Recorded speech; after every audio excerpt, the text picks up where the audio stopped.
Hello, everybody. Welcome to another exciting episode of HazChat presented by HazMat 101 Consultants. I'm one of your co hosts, Bob Koshignano, with my other co host and bestie, Derek Shaman. Hello, Derek. Hello, hazmat friends and family. Friends and family. We were just talking a second ago about a friends and family like show or something. We could, well, when we get a little bit more money for this, which now, or Yeah, we get, oh, I know, when we get our private jet finally, when we can afford a private jet, we can start the friends and family hazmat, HazChat phone, whatever. Yeah, that's never going to happen either. yeah, People, yeah, people that know us know we fly coach. We can't even, and it's not like coach. It's like in the back of the plane coach. We have to help with the drinks. So, yeah. But hey, we get as much baggage as we want. that's true.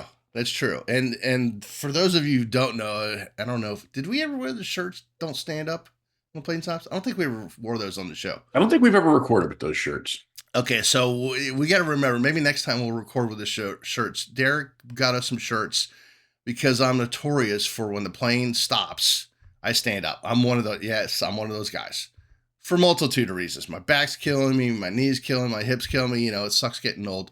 So Derek got us shirts that said what? Don't stand up when the plane stops, right? Something like that. Yeah, And yeah, and the flight attendants loved it. They thought that was the funniest shit ever. So we felt like rock stars because they were taking pictures with us and everything.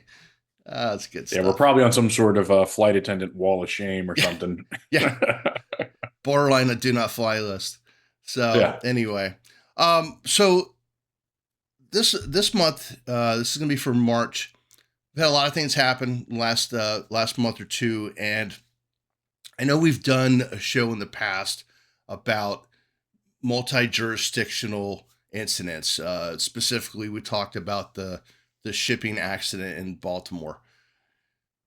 By the time this is aired, obviously everybody will have heard of the tragic event in the DC area and the Philadelphia area.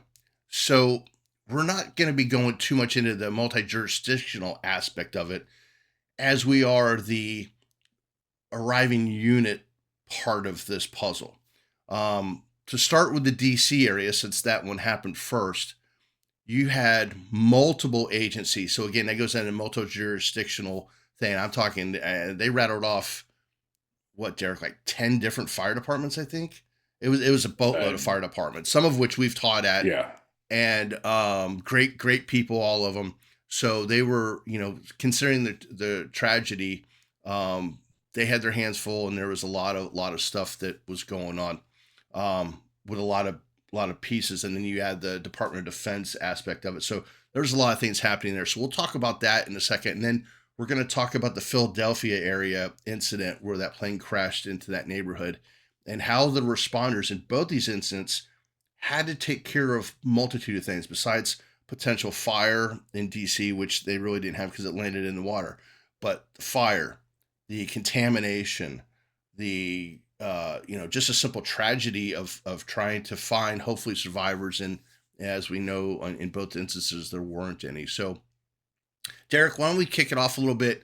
Let's talk about the potential. We'll start with DC, and then we'll transition to Philadelphia.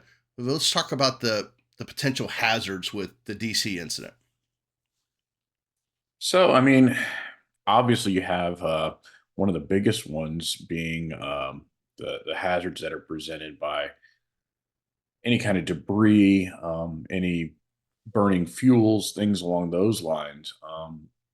In addition to that, you have your environmental hazards of not only the fact that you're going into water or going into an area that's not easily accessible, but you're also dealing with different temperatures, depending on where you're located. Again, this was in DC, but just in general, when you think back to the value jet incident that happened in Florida over the Everglades, contending with the wildlife, all those things. So lots of other things that are associated there. But from a hazmat perspective, we're dealing with fuels, fluids, all those things in a dynamic scene that we really can't contain it And there's also a search and rescue operation underway in the actual hazardous material, which is something that somewhat goes against our initial ideas on how we approach hazmat, because there's really not,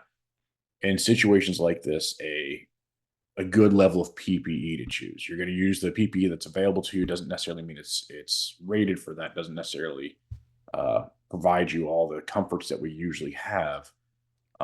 Which then really puts the stress on, number one, identifying what those hazards are, and then how do we protect ourselves and the people that we're rescuing, as far as decontamination, managing exposures, and tracking that information, because some of these things may not be apparent immediately, but we need to also document this and have that down the road for anything that may come about from it.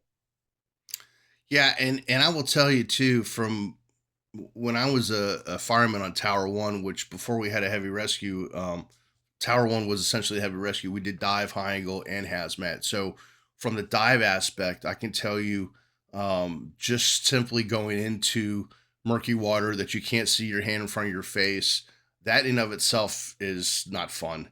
Then you have to go through debris and stuff like that. We had an area here at OIA where we had mock-up fuselages and stuff in there, and that was just training, and it was crazy. But then you had, like Derek said, the fuel to it.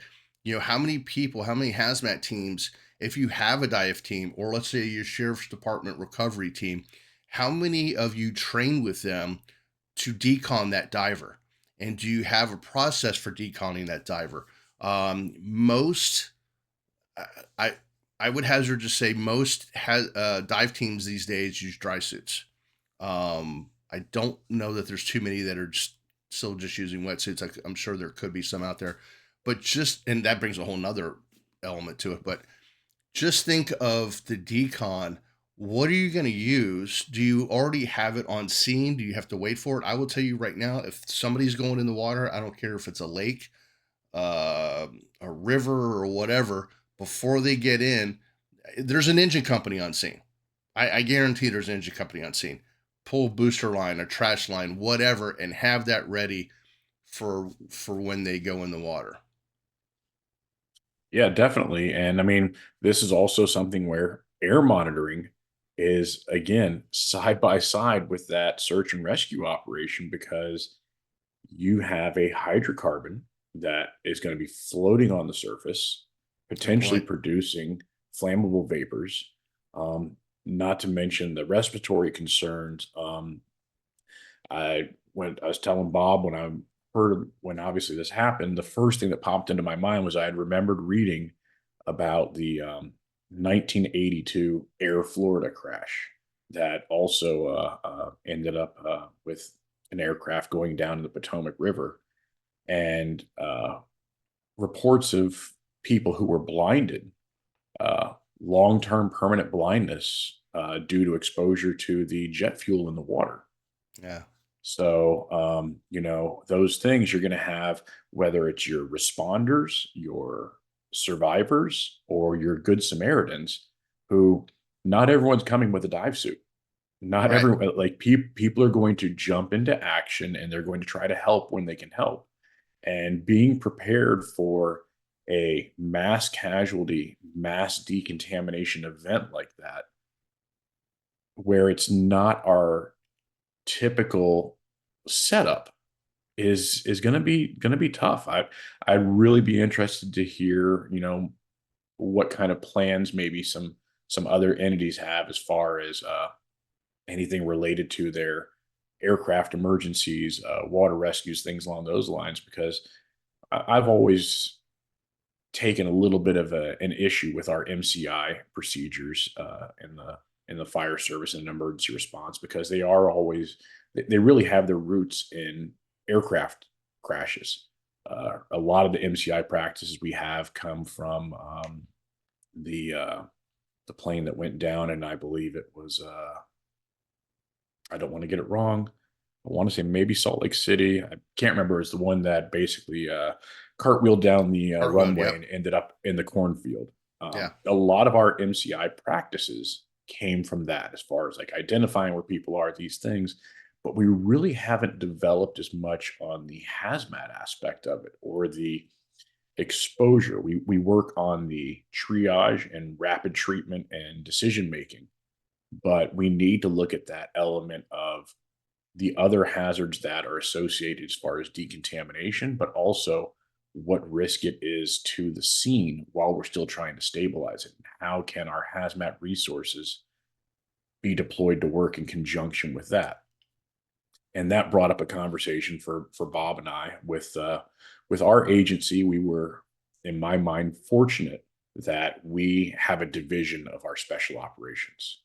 Our hazmat team and our technical rescue team are two different groups of people. Right. Um, they A lot of them do have some interdisciplinary knowledge, but TRT handles TRT, hazmat handles hazmat, and of course the two work together and come together on scenes. Um, there's other departments out there I know that they combine it all. Basically, you are a tech that handles all types of technical calls, whether it be hazardous materials, rope, confined space, structure, all those things.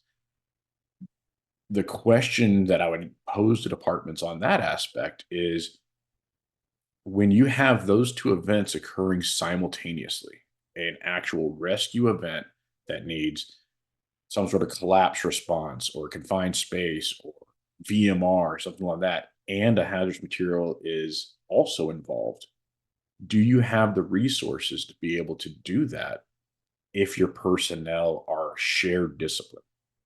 Good Um, point. that can really strap you in that situation, because you have to kind of pick and choose what you're going to do. Right. It's kind of like the idea of having uh, a ladder truck arrive first on scene to a fire. If they've got hose and water, are they going to function as an engine company, or are they going to function as a ladder company or as a truck company doing search and rescue, doing VES, those types of things? So the division of teams, in my experience, is has a benefit in the sense of all the members can focus on the task that they have at hand, and you still have the adequate resources because you've staffed and planned for those teams to be independent. Yeah, and I think too another good point, and it's something that we changed in our department years ago. That at Station One, that was the special ops station, and Engine One was designated as the decon engine, and they were the only ones trained to do decon.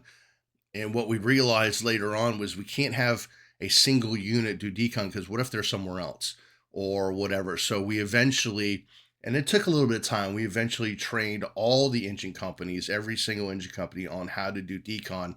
And typically, how that ends up working for us anyway is one of our members from our hazmat team is designated to that engine company to help get them set up and get with that lieutenant to make that lieutenant the decon officer, and kind of, that's its own little section, if you will. So having all the engine companies trained up on it, just even just basic, um, because what if they get on the scene first and the hazmat team's way far away? You can't wait for them to show up. And I think pretty much anymore, correct me if I'm wrong, I think pretty much anymore around the country, every engine company with all the classes and everything, everybody knows how to do it a minimum gross decon with the hose line, so, Yeah, um, and the question is, do they have the resources on their engine? Because if right, the resources are coming to them from hazmat, if you have any kind of a spread out response area, now you've got that delay, not only of that first unit not having it, but also getting it to them, where your hazmat may be committed in one specific area, but you still have decon needs in another area.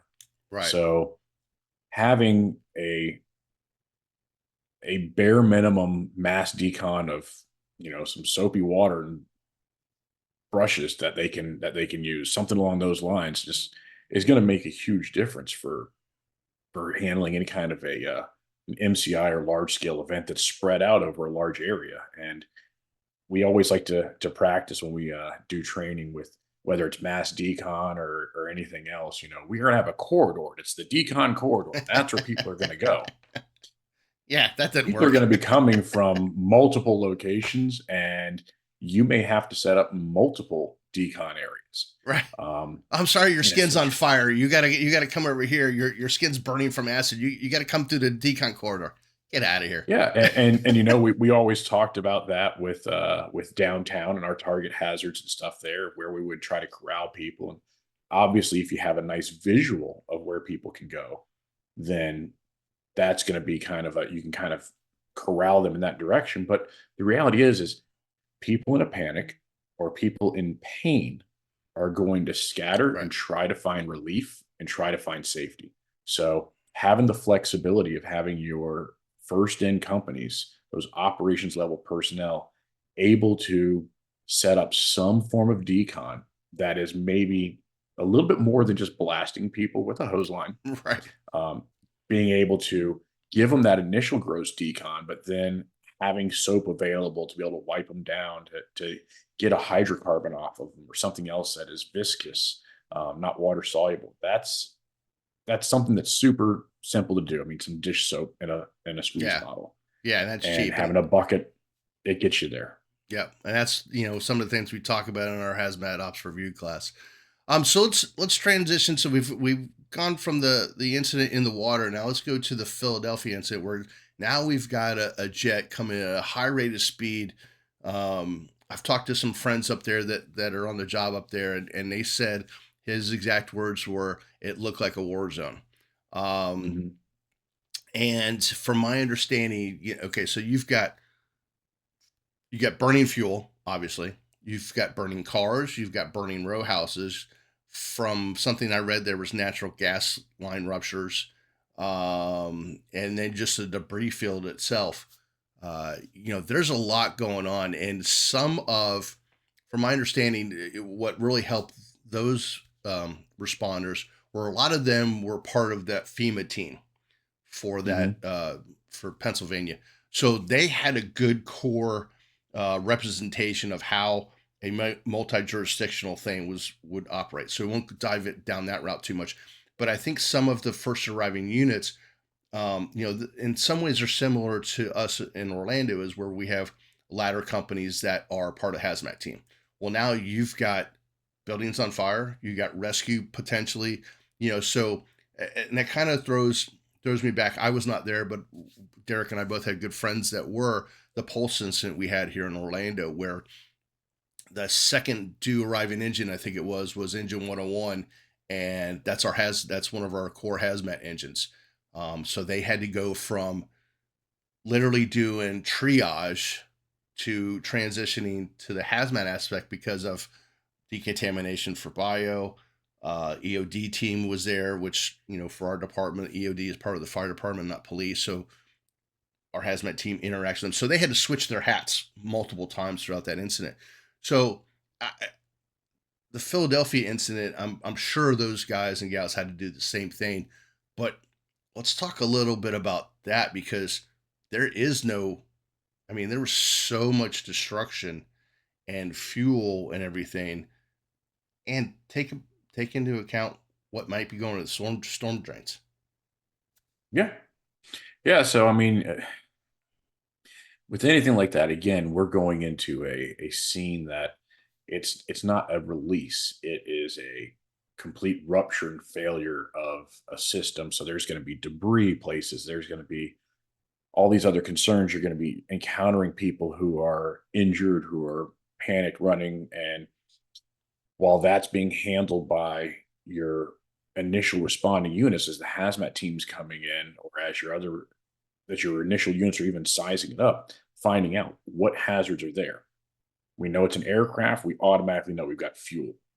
Um, Knowing that it's a medical transport aircraft, we know, okay, there's a possibility that we have oxygen cylinders in addition to the ones that are normally on aircraft. We may have other oxygen cylinders. We may have um, all sorts of other things that may be associated with that, whether it be like a nitrous oxide or something along those lines, depending on what it is that they were carrying on there. Um, But then you also have the concerns of those vehicles that are burning. Mhm. Um, you're going to have the fuels running from that. If you have an electric vehicle, now you're going to have that other concern that's added in on top of that. You're going to have electric uh, battery systems that are with the aircraft. Now you've also got houses involved. Like Bob said, you're talking about live power. You're talking about gas lines that are active. You're talking about garage fires where With people have all chemicals the for their stuff in yards there, stored. yeah. Like, um, so again, this is another one where until we know, number one, people need to be using PPE and assessing that scene, and we need to get some air monitoring going on and some testing to find out what do we have. Is this our typical fire where it's basically a large scale vehicle fire and a structure fire, or do we have something that is now also a hazmat where we're going to need to take those extra precautions for what are our extinguishing options? Do we need to use a foam operation? Do we have the foam to be able to do this? Um, do we have the right foam to be able to handle this? Because, of Right. course, now with this being an aircraft issue, that would be a it's appropriate to have that aircraft rescue firefighting apparatus come out there, have that crash truck come out there, depending on if it's within the distance that they respond. Right. That's one of the things you have to look at what your local airport has. What is their distance that they're going to respond with that truck? Um, and if not, then what are your capabilities? Because as we know, once you start foam, you got to stay foam because Right. foam blankets don't work when you run out of foam and you start spraying water on top of them. All you're What? doing That is they getting they rid of don't your work foam anymore? blanket. So, and then coordination with multiple agencies, the people who are coming to help you. Do they know what you got? Do they know what you're doing? It really doesn't matter if their foam is the same foam that you've got because the finished foam products, there's really not as much of a compatibility issue there. But what you Right. don't want to do is you're using an eductor system or you're using an onboard foam system and now you're putting that eductor or that on or you're into a different foam or you're pouring a different foam into your onboard system and now you've got a compatibility issue Right. that's causing the foam to not form properly. It's causing your system, the eductors, the injectors to foul up. Those are things that you need to kind of be aware of and think about. Um, but with that, I mean, it's really going to be something that you have to look at. What are my resources? What's available to me? Well, I think too that the big thing everybody's going to come up and say is, well, the very first priority is life safety, and rescue and whatever. And I agree with that 100%. And that's where you pre-plan this now, people. Do some kitchen table talks. What if this incident, either of these incidents, happen in your jurisdiction? How are we going to do it? What's our priority? One is life safety. Priority two is controlling the hazard. So, how are you going to do that with the resources you have? We're fortunate. Our department's a pretty good size. We got a number of resources, and we have agencies around us if we needed to pull from. There are other departments that may have one station, two stations. So how are you going to fix that?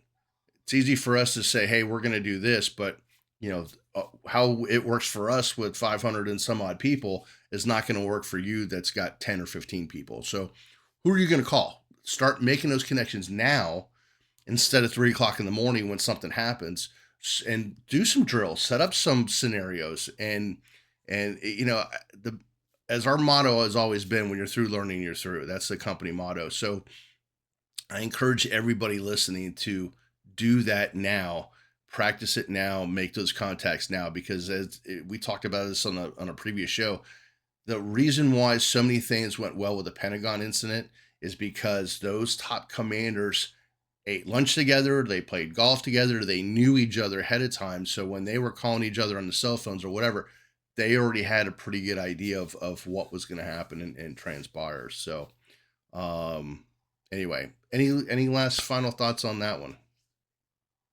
No, and I just want to reiterate, like you said, we all know that life safety is our first priority, and we're going to do that. We're going to do the rescue.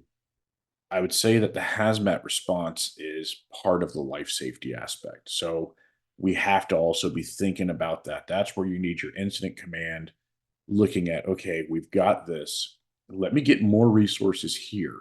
And if I don't need them, I can turn them around. Exactly. But I need to go ahead and break this down into groups, into branches, and have people dedicated to certain jobs so that you don't get the everyone's going to be running in. It's you're going to be overwhelmed. So everyone's going to be trying to help someone.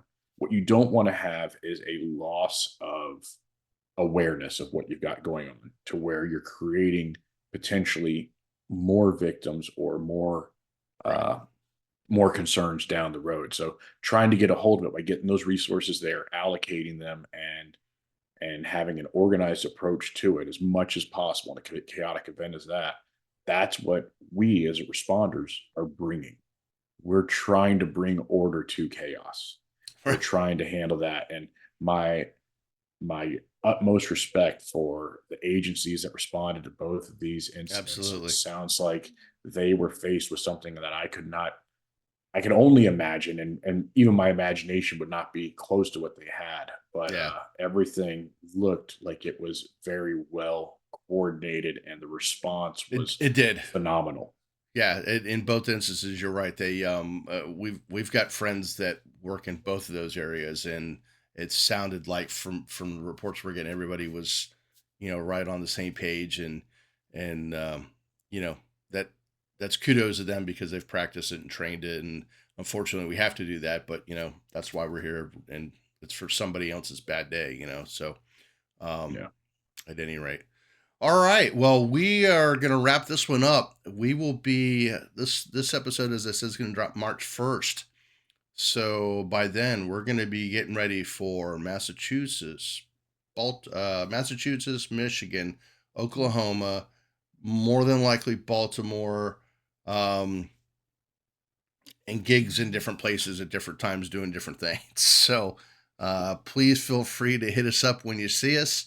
You know where we'll be at 5 o'clock at most of those conferences, and that's where we love to sit around and chat with people, and that's where a lot of good stuff and ideas come from. So, any last parting words?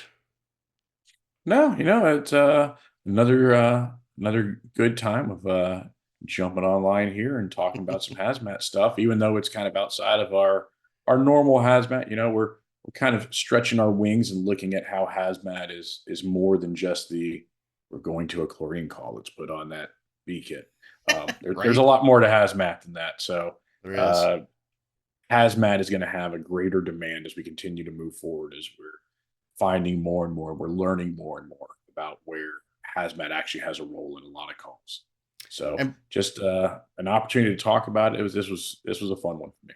and before we leave, a little message from our sponsors. Hey, HazChat listeners, looking to boost your skills? Check out respondertraining.com. They've got top-notch responder training and essential tools like their 1-inch propane and CNG flare-off kits, water injection tools, and much more. Train smart, stay safe, and excel in the field. That's respondertraining.com. Enhance your hazmat training with Signal, the most realistic gas detection training on the market. For under $100, you can simulate any detection combination from handheld meters to fixed location monitors, and even confined space scenarios with their universal pump attachment. Signal delivers unlimited range and detector combinations trusted by top teams around the world. Visit signalapp.com or download the app now. Signal, unlimited range, unlimited possibilities. And don't forget, everybody, you can check us out on our Facebook page. Obviously, HazChat's on YouTube because that's what you're watching, or you're listening to us on all the different platforms. Several websites for you guys to check out. Obviously, our company website and Facebook page, the Hazmat Guys Roundtable that we participate in the first Tuesday of every month, 8 p.m. Eastern, live. Hazmat Group 2, Hazmat Group, and Common Sense Hazmat. All great places to get more information and learn from one another. Thank you once again, Derek, my friend. Everybody, please stay safe, and we'll see you next time. See See you ya. then.